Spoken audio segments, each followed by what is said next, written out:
this, we're titled QB play, but more so like QB play and QB, I guess, usage. What did you think about like JJ coming in? Like, so he started the second half. I mean, I there's really no other way to put it. He did. was the quarterback for the first two plays. So you run, he hands it off, and then Cade comes in. It's third down, and I can't remember what I think they converted, if I'm not mistaken. Yeah, they converted. But it just like JJ was just kind of like peppered in. What was your thoughts on that? I thought it was odd. I thought it was odd, especially like the first play of the second half. It was almost like, and I think Joe Clapp pointed out that the ends were crashing really hard off the RPO, and maybe the coaching staff saw that and they was like, "Hey, let's start JJ. Let's see if we can get them to second guess that." But the first play of the drive, and then throwing in Cade, third down, cold, and you need to convert it. Remember at this time it's still 13-10. Like Wisconsin didn't score, but it's a close game. It's not like at that point, I thought JJ was just going to play the rest of the half. I'm just like, wow, they made a change. Like, because this seems to be just kind of looming over like the Michigan program of like when JJ's going to, especially the throw that JJ made. I mean, today, my goodness, man, that Baldwin. That dime to Baldwin, man, you can't throw it better than that. I mean, and I was more impressed with that throw than I was the throw against Western. I mean, that's a throw in the pocket. He put it perfectly on his shoulder. He did something that the one aspect of Cade's game that he struggled with is the deep ball at times. Well, not necessarily deep ball. He sometimes underthrows guys. And that's one thing I haven't seen a problem with JJ. JJ's not going to, he may overthrow it, put a little bit too much mustard on it, but he ain't going to underthrow it. Yeah. And, I thought that I was really impressed with the way JJ threw the ball. That your point about this quarterback shuffle, I think it's an effort to get JJ some time.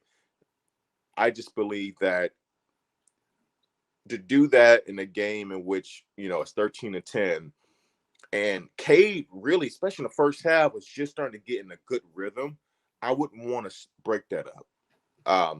So that's why I thought it was a little bit weird. And this is where people have to separate the final result based on the circumstances, right? Going into those plays. Yeah, it all worked out. Michigan dominated today. We're all happy about that.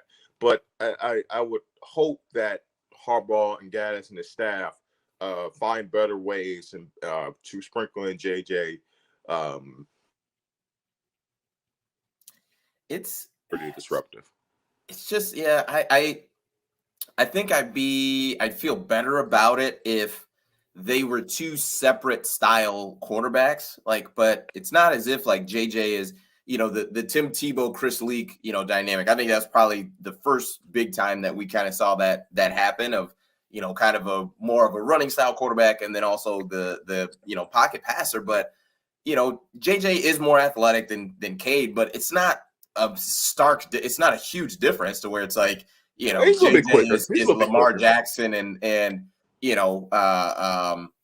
Cade is Pat Mahomes. Like, right. It's pretty close. So it's I don't understand it. And what is interesting that I did not think about at all until they said it. So Joel Clatton and Gus Johnson were talking about it. And one of them, I can't remember, but one of them just like, you want to know why, like JJ's, why is he, kind of get sprinkled in, blah, blah, blah. And they were just like the transfer portal.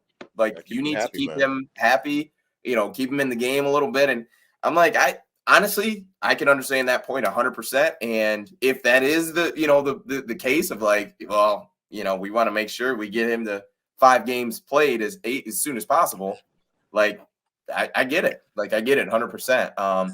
It's just, I don't know. It's just interesting. Like, and it feels like I texted Corey, who's a fan of the show. And, I just texted him. I'm like, I feel like there's almost different play callers when JJ is in versus when Cade is in, because we've seen it multiple times now with JJ in the game. They're throwing the ball a lot, like more the run pass ratio is much heavier to pass when JJ's in the game and much lower when Cade is in the game. Because I mean, we can look at, say it again. Besides today they threw a lot with Cade. I mean, they let it rip today with Cade. Correct. 28 pass attempts. Like, yeah, for sure. But I mean, we've had games where JJ's played, like 3 drives and has as many pass attempts in those 3 drives as Cade had the entire game. Right. So it just, and then too, granted, JJ threw a dime, to Baldwin down the sideline. But I'm just thinking too, I'm like, where was this when Cade was in? You know what I mean? Like in a quarter, like it doesn't seem the same. And maybe I'm looking too much into it, but it doesn't seem like it's the same. And maybe part of it, which could be the big issue, is that Cade is just not taking the deep shots and not being aggressive with the ball. But it seems a little different. It just seems different to me. And maybe, like I said, and I could be reading too much into it, and I'm crazy, but the play calling seems more aggressive when JJ's in the game. I thought Cade took his shot, especially today. Like I thought Cade, there were some times when he did take shots, he threw it in double coverage a little bit. So I mean, I definitely thought Cade took some shots today. A few times Eric All, Roman Wilson, Cornelius Johnson, and that was another a positive to see is that more than multiple playmakers starting to potentially show themselves and establish themselves now that Ronnie Bell is gone. Roman Wilson, he seems to have some really good wiggle on the outside. He's able to create separation that he can run. Same thing with Cornelius Johnson. Eric All had a few big catches today. So, that was very, very good to see that Cade was able to find multiple people to make plays for him.